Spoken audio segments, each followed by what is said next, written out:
around their house or something for 7 times, and on the seventh time I want you to shout so the walls can fall. There is always an instruction that is going to come, so you must have yourself in a position as to where you can hear the voice of God in order to be able to follow the instruction. A lot of times we don't follow the instruction because we're not sold out on what we're hearing. There are other voices that we allow to talk to ourselves. Even yourself can become a voice and will begin to talk to you, to talk you out of things. Whenever it's your mind, it comes to you, the Lord may say, I want you to go and bless such and such, and all of a sudden here go your mind. What I won't bless her for? Why I won't do that? Why I won't do that for? That, look at that devil trying to tell me to do something. That woman don't need me to bless her. She in better shape than what I am. You see how that mind talked you out of it?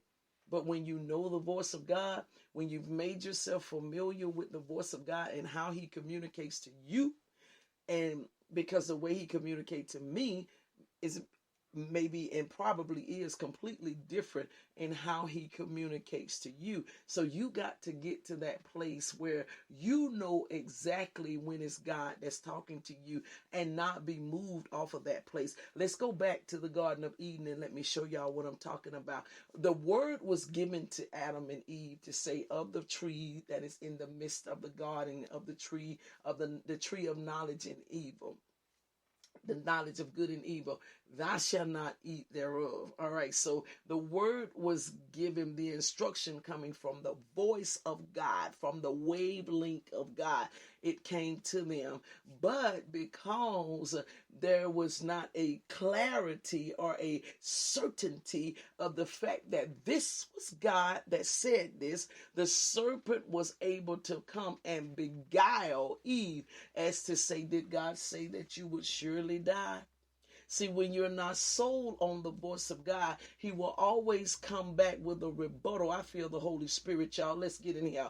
I do. I feel God. Let's go, y'all. Let's go. Let's go. Let's go to the mountaintop tonight. Let's go. This is the thing. You will always be, refuted. And it's going to always come back in a way of saying, did God really say that? Was that really God that spoke that to you? Nah.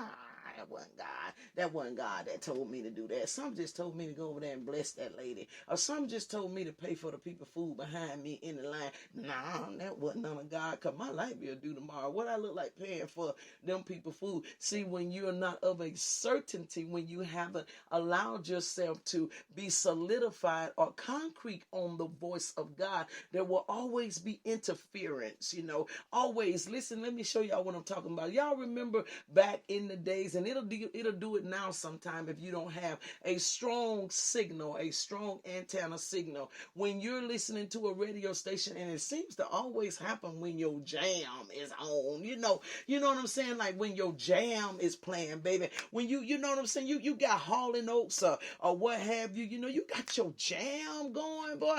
And all of a sudden, here come the radio station, here come another station cutting in.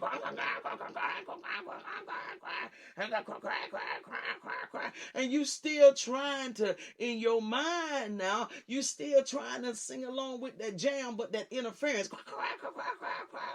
is cutting in and it's messing with you. So the fact that you can't even go along with your song, you saying it messed up right when the song says, Sarah, smile. I want you to smile a while for me, Sarah. And there it is, you still trying to go on with it, but so you can't really just keep the flow of what you heard because there is all this interference. That's why you gotta know when it is the voice of God. So it cuts out all that interference. And so even though something may try to come, you understand that it's still Sarah Smile playing, and you keep going right on. If you feel like leaving, you can go. But why don't you stay until tomorrow? If you want to be free,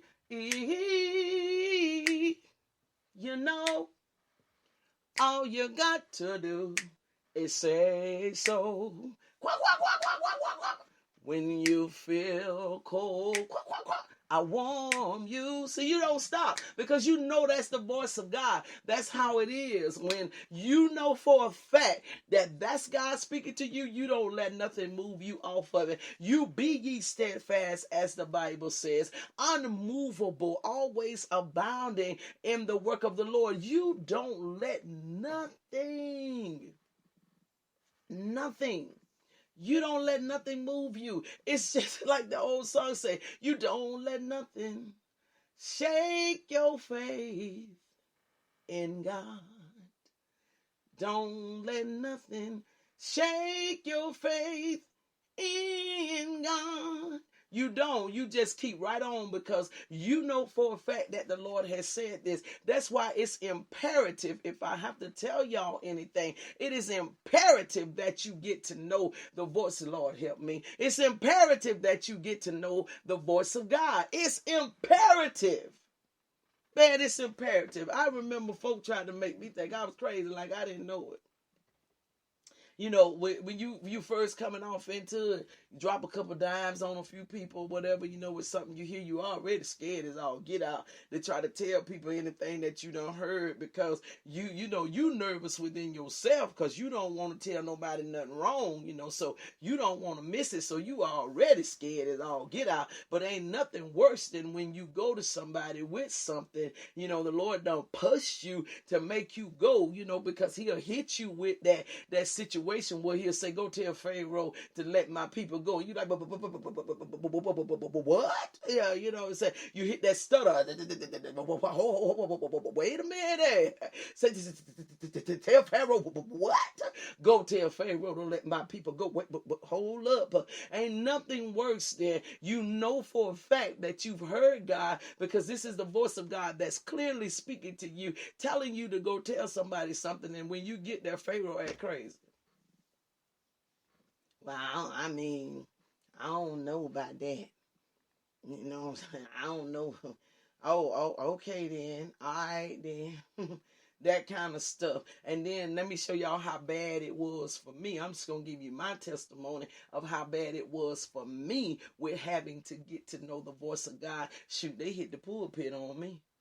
I ain't not one preacher. Oh, I had a couple that I know of for a fact hit the pulpit on me because I said something. I told them something that I heard from God, right? And they took the pulpit on me to bash me as to say that I didn't hear from God. But baby, can I tell you something? Everything that I said came to pass.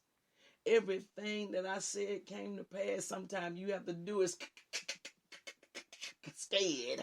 You know what I'm saying? Because you got to know when God is developing your voice, when the Lord is establishing you and setting you, you got to know. But he used some preachers. It wasn't no chumps in the street. He used some preachers to make me think that I could not hear from God, that I was missing it. I'm telling you, I'm talking about I took the pulpit. One of them got in that pulpit time. You think you hear from God? You know, come on. You know, people think they hear from God, want to try to tell you something. You know what I'm saying? You gonna hear when God speak to me and all this other kind of stuff. God talk to me. That's why at Trim, I am not in that position, baby. I do not do the if one of them jokers come to me, time Pastor Lee, the Lord told me, says Pastor Lee be like, what? Say what he said. Say, well, I say that again. You know what I'm saying? Pastor Lee gonna make sure that she listen, baby, because Pastor Lee ain't in no position as to think that she is above where she can't hear. Because no matter how high I get, I still be looking up to you.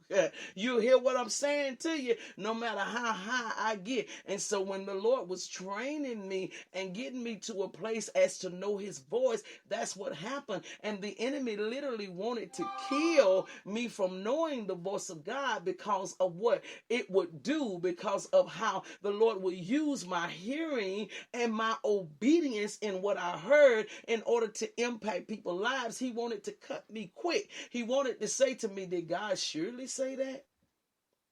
Or was that you moving on your own? That was you. Oh, yeah, let me give you another situation that happened. I particularly remember one lady telling me that I was caught up in zeal.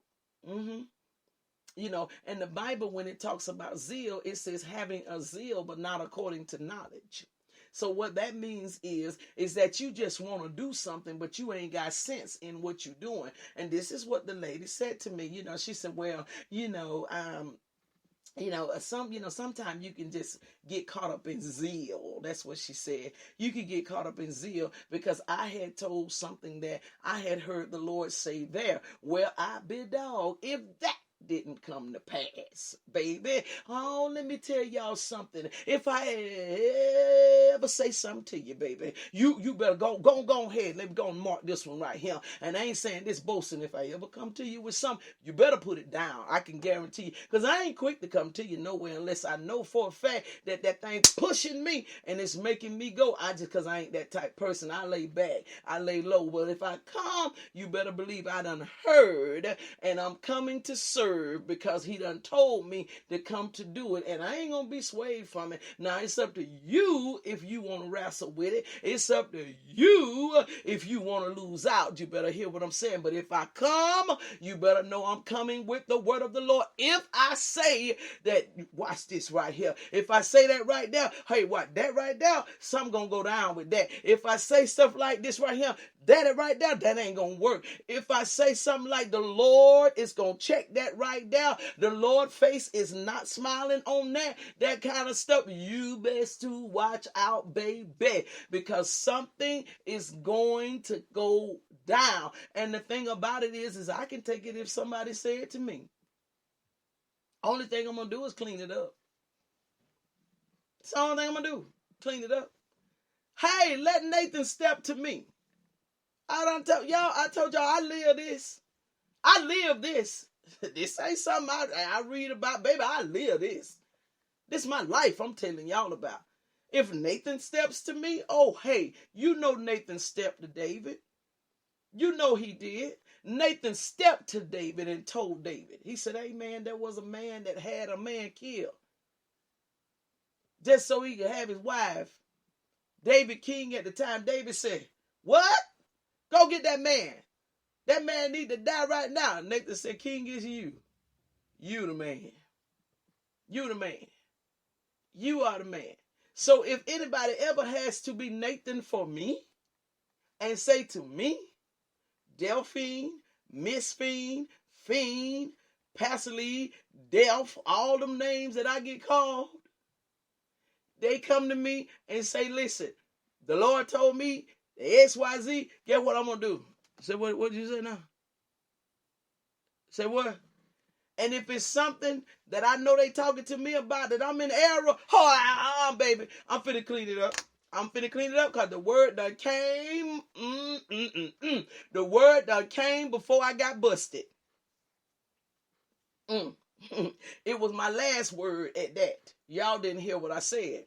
When the Lord says somebody, that's your last word. Oh, Jesus Christ, why you make me come in here tonight? I need to be in here prepping my food. These folks don't want to be bothered with me with this stuff. They want me to go prep for that food truck tomorrow. They don't bother me with this stuff.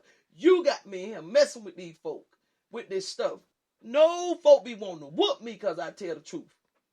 You know preachers don't even like me because I tell the truth and they tell lies. Look, let him come. When he come with a word, you better hear what I'm saying to y'all. When he sent a word to you, it's because that's your last one, baby. That's your last one before the camera come on. You heard what I said. That's your last one before the camera come on. So if you come to me with one, I'm going to listen. I'm going to take heed. Because that's the last one before the camera come on. Because guess what? When Nathan stepped to him and told him, that was the last one before the camera came on. Let me tell y'all something. I don't play with that Bible. I don't play with that book. I don't play with that book. That's a book of principles. It's a book of principles. Daily guided principles to live by. Check this out. This is the thing that got me about David, the situation that took place with David. What got me? The Lord told him, he said, listen, the sword is not going to